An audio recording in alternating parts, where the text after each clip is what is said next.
जय हिंद एवरीवन। चर्चा करेंगे एक महत्वपूर्ण विषय पर कि क्या अब इंडियन करेंसी जो भारतीय मुद्रा है, भारतीय मुद्रा पर महात्मा गांधी के साथ साथ रविंद्रनाथ टैगोर और एपीजे अब्दुल कलाम की जो तस्वीरें हैं दिखाई देंगी। क्या फैसला है आरबीआई का और किस तरीके का डिसीजन लिया जाएगा, आगे चर्चा करेंगे।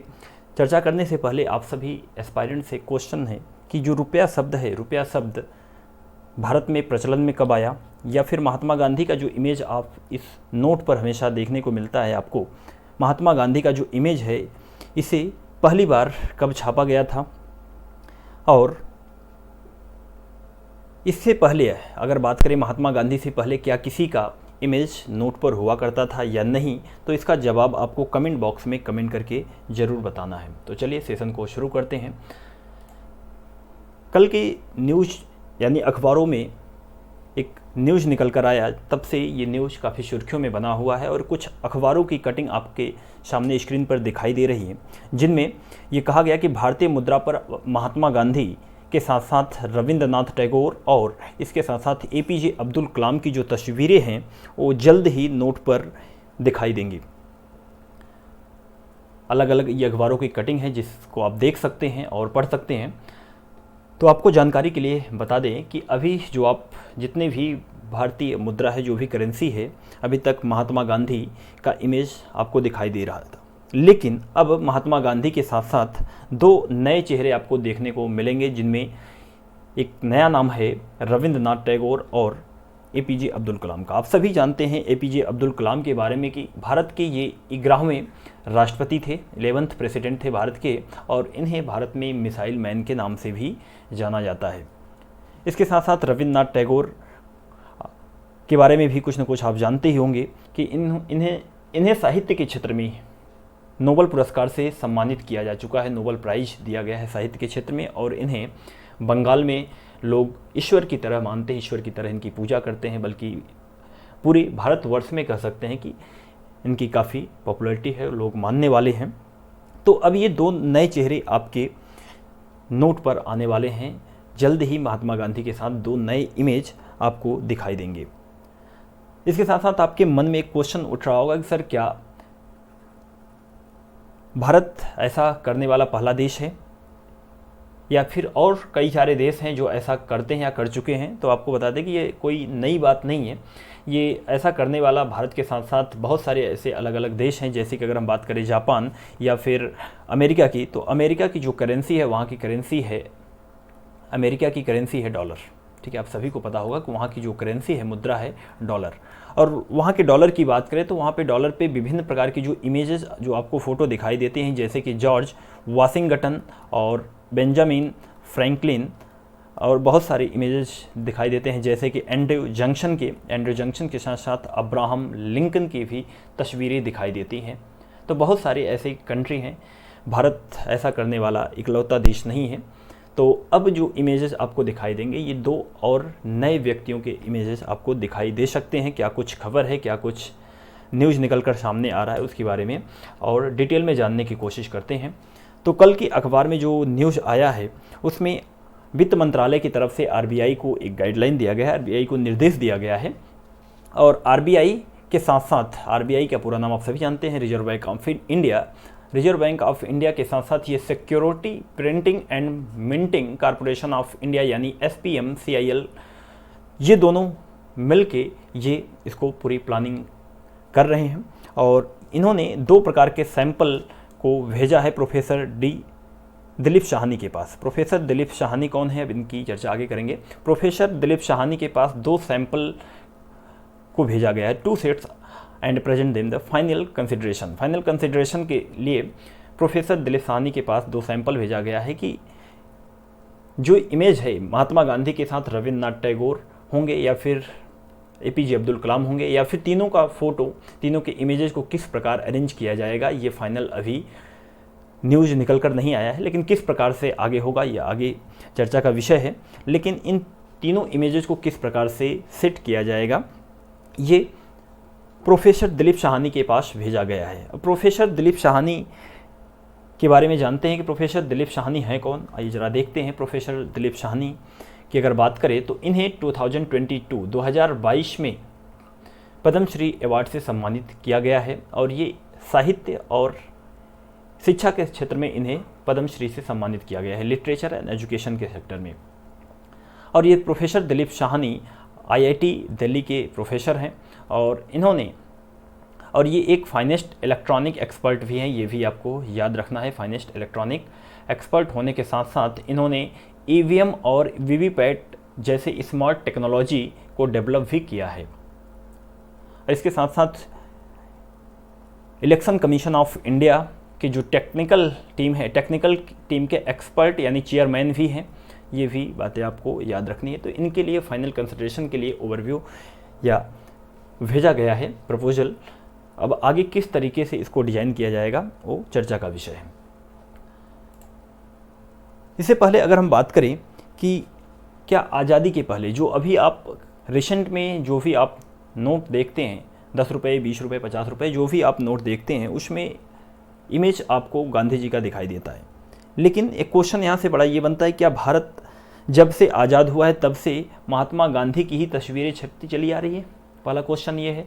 तो क्वेश्चन का अब यहाँ पे आपको जवाब मिल जाएगा कि आज़ादी के समय से नहीं, बल्कि अगर हम यहाँ पे बात करें तो आज़ादी से पहले की अगर बात करें तो आज़ादी से पहले भारत में जो भी नोट छपते थे, आज़ादी के 2 साल तक की बात करें तो वहाँ पे जो ब्रिटेन के राजा हुआ करते थे जॉर्ज पंचम, ये जो तस्वीरें आपके देख रही यहाँ पे पहले इमेज में अगर आप गौर करें तो पहले इमेज में ये 10 रुपये का नोट आपको 10 रुपये की करेंसी दिखाई दे रही है, जिसमें ये ब्रिटेन के राजा जॉर्ज पंचम का तस्वीर यहाँ पे दिखाई दे रहा है। और ये तस्वीरें आज़ादी से पहले और आज़ादी के 2 वर्ष के बाद तक, यानी कह सकते हैं 1949 तक ये तस्वीरें छपती गई। लेकिन 1949 के बाद तस्वीरों को बदल दिया गया। ठीक है, आज़ादी के 2 वर्ष के बाद यानी 1947 से 2 वर्ष बाद 1949 तक ये तस्वीरें चलन में थी जॉर्ज पंचम की, और इसे 1949 में 1949 में चेंज कर दिया गया।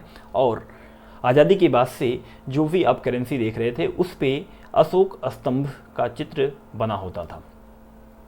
ठीक है, अशोक स्तंभ का चित्र बना होता था और 1949 से लेकर ये 1946 तक चलता चला गया। इसके बाद आप जो नोट, आप जो करेंसी वर्तमान समय में देख रहे हैं महात्मा गांधी की तस्वीर की अगर बात करें तो महात्मा गांधी की जो तस्वीर है ये 1946 से बनती या छपती चली आ रही है। 1946 पे जितने भी करेंसी थे, भारत की जितनी भी मुद्राएं थी, सभी पर महात्मा गांधी के चित्र को अंकित किया गया राइट साइड पर, और लेफ्ट पर अशोक स्तंभ को रखा गया। ठीक है, तो ये क्वेश्चन का जवाब यहाँ पे आप बिल्कुल गौर कर सकते हैं कि 1946 से महात्मा गांधी की तस्वीरों को रखा गया। इससे पहले अशोक स्तंभ को रखा गया था 1949 के पहले या आज़ादी से पहले तो जॉर्ज यानी ब्रिटेन के जो राजा हुआ करते थे उनकी तस्वीरें नोटों पर हुआ करती थी।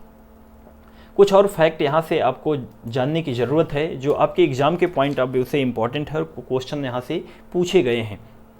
अगर बात करें कि जो तस्वीर आप ये देखते हैं अक्सर नोटों पर, ये जो तस्वीरें आपको दिखाई देती हैं महात्मा गांधी की, ये तस्वीरें कहाँ से ली गई हैं?